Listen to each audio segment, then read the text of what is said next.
Hey guys, welcome to the Workout of the Week, brought to you by the Get Better Project, coming to you from windy, super windy San Diego, California. This project and this workout is only needing 2 dumbbells and a kettlebell. In fact, today all you need is 2 dumbbells to get this workout done. As is the whole Get Better project, all you need is 2 dumbbells and a kettlebell to get yourself into phenomenal shape wherever you are, at home, in a van, in a gym, whatever it means to you or wherever you are. For today's workout of the week, we are doing 5 rounds for times of 400-meter run or 500-meter row if you have a rower, and then 15 dumbbell bench presses followed by 15 dumbbell bent over rows. And then you actually get 2 minutes of rest in between rounds. So these are gonna be sprint style rounds where you're gonna hustle through that run or the row as fast as you possibly can and then come up to those dumbbell push or bench presses and then the bent over rows using a heavy enough weight that it's gonna be hard to get through those 15, but you're probably gonna be able to do most of the rounds unbroken. The RX is 50-pound dumbbells for each of the movements for men, and then 35-pound dumbbells for each of the movements for women. For running, one of my favorites, you're gonna put yourself in a great postural position, chest up, shoulders back, feet underneath your hips. And what you're gonna be doing from here is you fall forward from your ankles and then pick up your feet as you need to because of the fall, rather than pushing yourself off. So gravity is actually moving us forward and we're catching it as much as we can. There's still gonna be a little bit of a push off just to get our feet into the right position, but it's amazing how much you can use gravity in order to move yourself forward quickly when you're running. So everything stays aligned as you're running. Your hamstrings are what you're gonna try and focus on to pull your feet up off the ground rather than trying to push yourself off of the ground. So think of pulling yourself here. And then what you're gonna be doing is also thinking of striking the ground at your midfoot, okay? So right about there, rather than a toe strike or a heel strike. And the heel strike is really one that you don't wanna do, even though we have these big heels on our shoes. What it does is actually slows us down every step, because if we're trying to fall forward, we're stepping like this, you can see that momentum is getting halted every single step if we're doing that. The other thing is that it puts a lot of stress on our joints. So we find that heel strikers have more injuries than people that are having a nice, solid, good strike. Then we're doing a really quick, fast turnover. So almost as fast as we can for a maintained period of time, because that's also been shown to have less impact on our bodies than taking really big strides. And it does make sense when you break it down with like how much weight and impact you're gonna have into the ground with a big stride versus a small stride.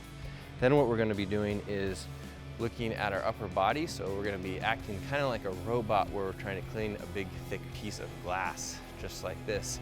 And that's because we're trying to go in a forward direction rather than if we have over rotation. You see how it turns our body? We're not trying to go in that direction, in that direction, in that direction. We're trying to go forward in forward direction. So there you have it. There's the running technique. If you have any questions about running, I'd love to answer them. For dumbbell bench or floor press, if you have a bench to use, then go ahead and use it. But if you do not have a bench, then we're going to be teaching the floor press because I do not have a bench here.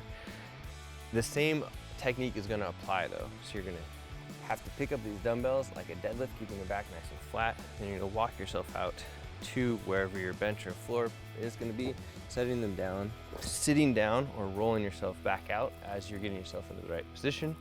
From there, you're going to put the dumbbells up onto your legs and you're going to lean back into your start position here. From the start position, your elbows are going to be at the ground. Your dumbbell could even be touching your chest if you want to make this a little bit harder, and I recommend that if you have the bench. Then you're going to be driving the dumbbells up overhead to a straight locked out position. Dumbbells do not have to touch, but they could if you want them to. You're mostly looking for the elbows to be locked out, and you're going to return the dumbbell back down to the start position and then lock out again. So each repetition is just going to look like this, whether or not it is touching the chest, so that feels good to you, it's a little harder, or if you're just going down and then back up. Then when you get done here, you're going to go back down to the start position and you're going to let the dumbbells fall and hold on to them, let them roll you up to the beginning. You can also do this with a bench, but I would recommend practicing a few times with some light weight to see how it feels for you. Just like a push-up, what we're looking for, if you were looking down from the top, is about having our elbows go halfway in between our sides and halfway in between up in our shoulders.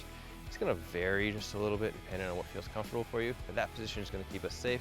It's also gonna give us a good chance of engaging a lot of our chest and our shoulder muscles, which are our big muscles. So it's gonna look something like this. You're gonna be looking down, and then your shoulders are also engaged. So just like the push-up, your shoulders are pressed down as you're doing this movement, and that's gonna be engaging the lats. It's gonna keep your shoulders low in a safe position so you're not causing any impingements or anything by trying to press up like that. For the bent over dumbbell row, you're going to have the weights at your sides, just like a deadlift when you start. You're gonna hinge at your hips, just like a deadlift. Weight on the heels, toes gripping the ground, keeping the back nice and flat.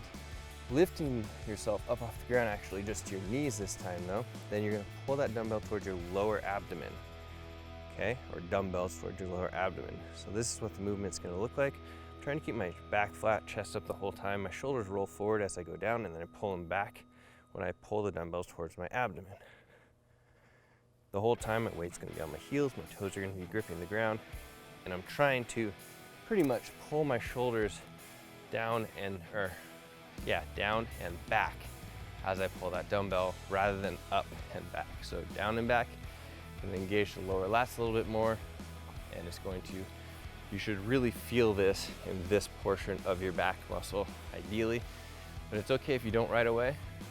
Think about it, try and feel it, and then eventually it's gonna get easier and easier to do. And it's a great movement to be done. You could also do it with one dumbbell if the two dumbbells are too heavy for you, and that would be totally cool. If you would like to try out the Get Better Project for 2 weeks where you only need 2 dumbbells and a kettlebell in order to get these phenomenal workouts that are gonna get you into great shape. These are exact workouts that we do every single day for the last 2 years in the van, and it allows us to do everything that we would like to do, look and feel awesome. Head over to thegetbetterproject.com/2 weeks. That's thegetbetterproject.com/2 weeks. That's the number 2 weeks, and you will get 2 full weeks of our app, programming, Facebook group, and coaching through our weekly athlete check-ins. So check that out. Let us know if you have any questions, and let us know how you did in this workout.